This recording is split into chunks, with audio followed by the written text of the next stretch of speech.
Hey, one of the things that's doing well, and we get to celebrate it today, is the Chester Dog Fair. Sue Hotkowski started this puppy, so to speak. Ah, there you go. There we go.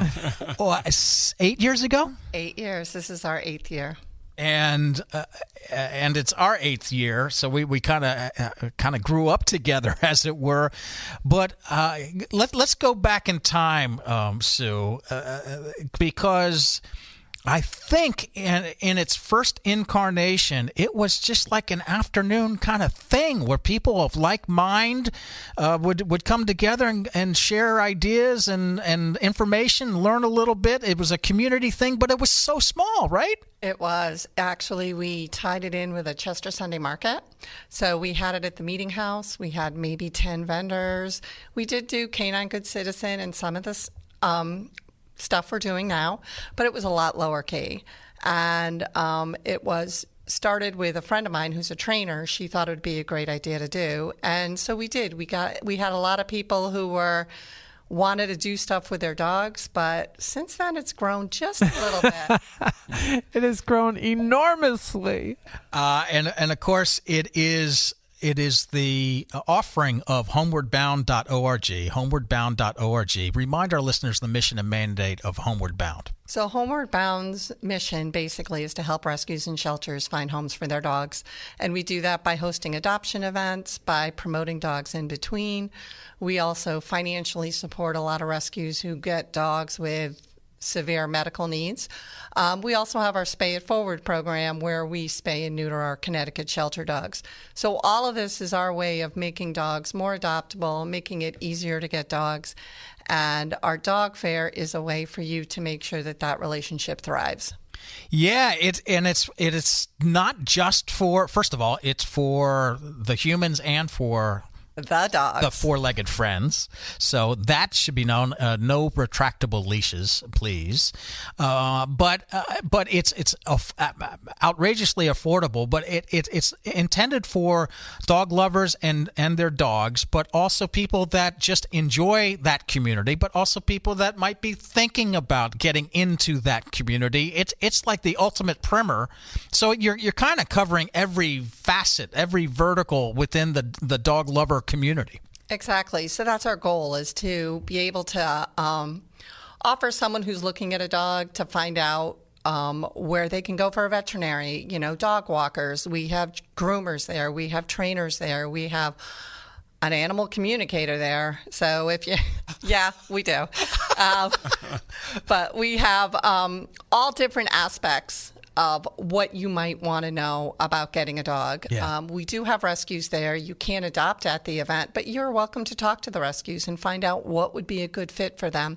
So our goal, as we say, is to find homes, but we want that home to thrive, and we want the dog to be happy, which is the best part for us, is to see those dogs coming to the event and actually seeing them now in their homes happy as can be. I want to just underscore, I think the event is perfect obviously for people that have dogs, but if you're thinking about a dog, it's a great one to kind of take this the right way, kick the tires a little bit, because you want to make sure that the prospects are fully committed, fully aware of the commitment that they're about to make, because these amazing animals can live 15, 16, 17, 18 years. You got to be in it for the long haul. So this is a great way of just seeing if you're right for that relationship. Definitely. I think a lot of people, as you know, don't understand that. They see a cute, fluffy puppy and think this is wonderful, and then find out that cute, fluffy puppy needed training and I didn't do it.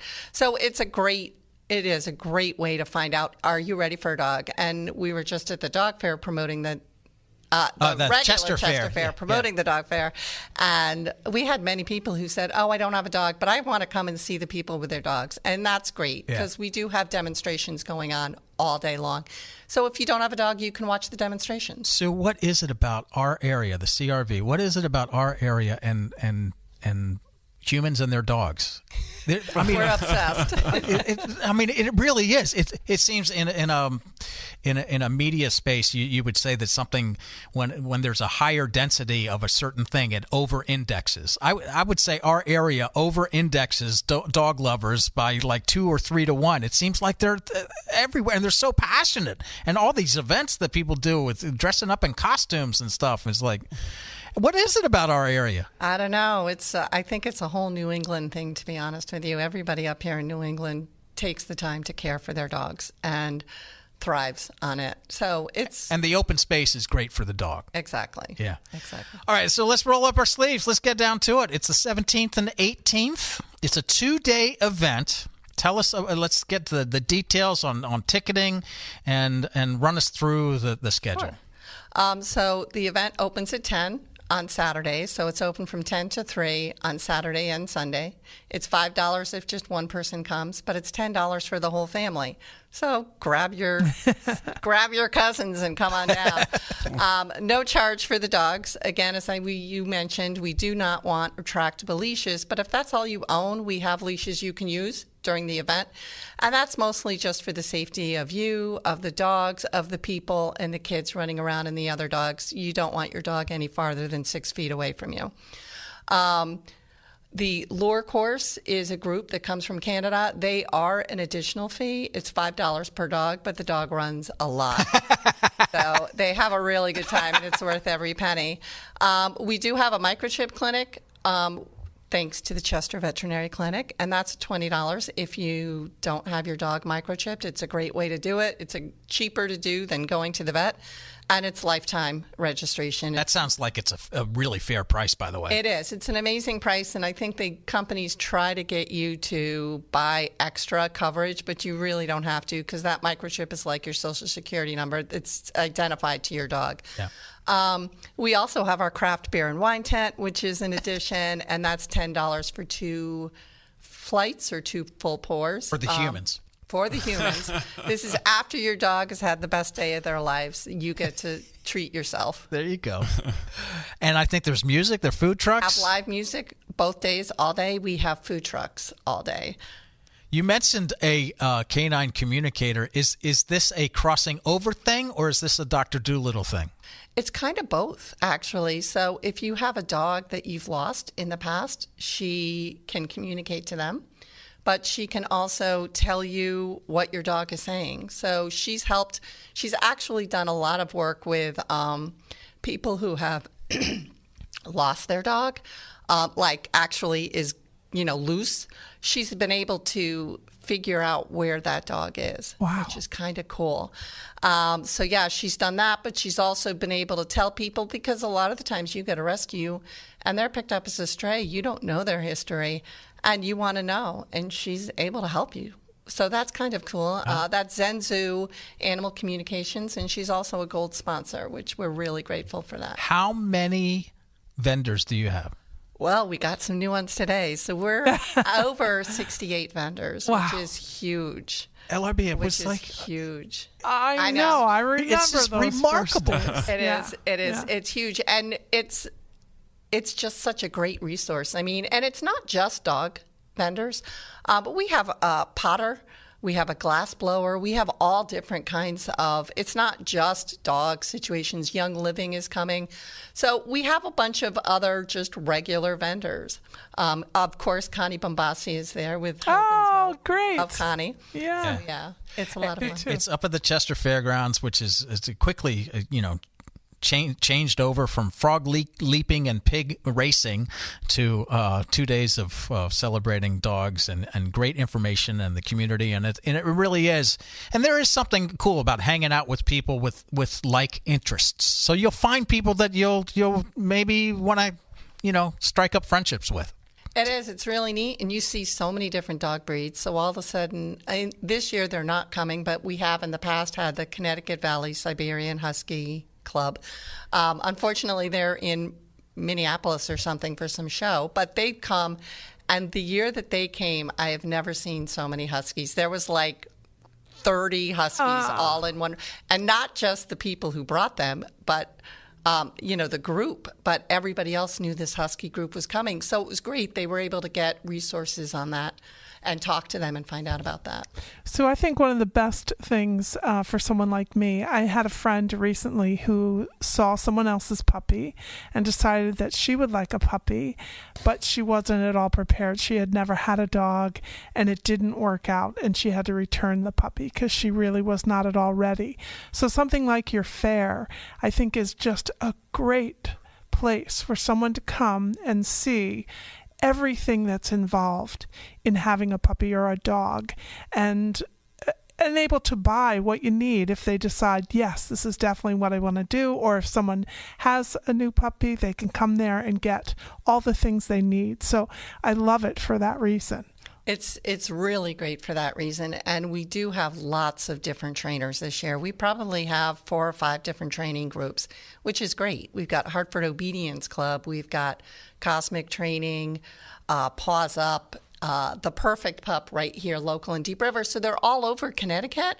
And we get people from all over Connecticut. So it's great to know that, this is in my community. So what we're showing is not just what's local in the Tri-Town area, but what's available to anybody in Connecticut. Right.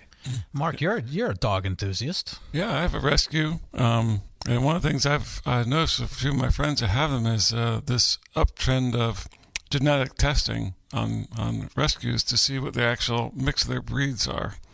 So people want to know more about their dog from science as well as a communicator, I guess. You got 23 in you, and there's DNA, there's Embark. There really is? Oh, yeah. Oh, no, definitely. Oh, I did it with my rescue to find out what the breed is. And it's really, we actually tried to get some kits for them, but unfortunately we weren't able to. But it is a great thing for people to know. We had somebody recently who adopted a dog that looked just like a golden retriever. We're like, it's a golden retriever mix. It had very little golden retriever, but it was mostly pit bull. We're like, oh, what? wow. So, yeah. That's but the shocking looked like part. Yeah. Is everyone I know that's done it, it is nothing of what they were told that dog was. Really? That's something. Not nothing, but it's something completely shocking. Yeah, I think a lot of the times rescues just have to go on what it looks like. So, it's got that color, it looks like this, and it's not. Are you doing any competitions or anything? Well, we have our pie eating contest. Just for the dogs? Humans and the dogs, or dogs? Just dogs, man. You should have owner versus dogs. Yeah, really. It basically is. The final four, competition. Right? Yeah. They have, when we do that every 45 minutes, so it's all different dogs. That's but we hilarious. offer them pumpkin, apple, or cream pie, which is basically yogurt. We also have Marathon Down, which is which dog will stay in a down position the longest. That's always fun. There's a couple that fail right away, and a couple who will be there like, okay, we've got to call this. Definitely. Okay, we're done. Here's your ribbon. That's right. Right. And Fall this year we're adding the Best Kisser contest. Oh, that's funny. So we'll see how that goes. I go on a walk most days, and there is when I catch it at the right time, there is this guy that walks a Great Dane that scares the living bejesus out of me, but is so well mannered. I think her name is Janie, I think. Anyway, but the thing that is remarkable is not her gentle demeanor; it's how much she looks like her owner, or vice versa. It's true. Do you get a lot of that? They say that. Actually, I think we haven't done it, but somebody did do one of those contests where, do you look like your owner? And they dress up alike and everything. It's like, okay, that's fun. I don't think I'm that level yet. It's a 2-day event, and is it admission on? Do you get it? Each day you have to pay admission. Correct. Yeah. Okay. So each day you pay admission, but it's $10 for the entire family, and your dog gets to come in for free. No retractable leashes. It's the whole kind of lifestyle of having a pet. So it's the stuff that is all kind of dog centric, but it's also lifestyle centric too, because you got great beer and wine. Any beers that you want to promote? Any? Well, we love them all. I do, at least. We have a lot of local. So we have our Little House High Nine Mercine, which is the new brewery that opened up in Old Saybrook, and Coastline is also joining us. We have Bishop's Orchards Wine and Cider, Sunset Hill Vineyards, Sharp Hill Vineyards, Alvarium, Counterweight, Two Roads, Thimble Island. We have a lot of beer. Wow. That's a beer palooza right there. It is. Yeah. It's a beer palooza for Fantastic. Sue, we so appreciate you and what you do for our communities in general, but for the dog community specifically in this instance. It's fantastic. It's one of our favorite success stories. And we kind of grew up together, and watching your growth, it just warms our heart. We appreciate what you do. Encourage everybody to go to homewardbound.org, homewardbound.ct, homewardboundct.org, homewardboundct.org for all the information. Do you get tickets in advance, or do you? No, you can just buy them at the door. Buy them at the door. We appreciate you, Sue. Hey, we got more Shelter Island coming up, but first we're going to take a little pause and hear a little something from the FAR band. Why Are We Here? More Shelter coming up.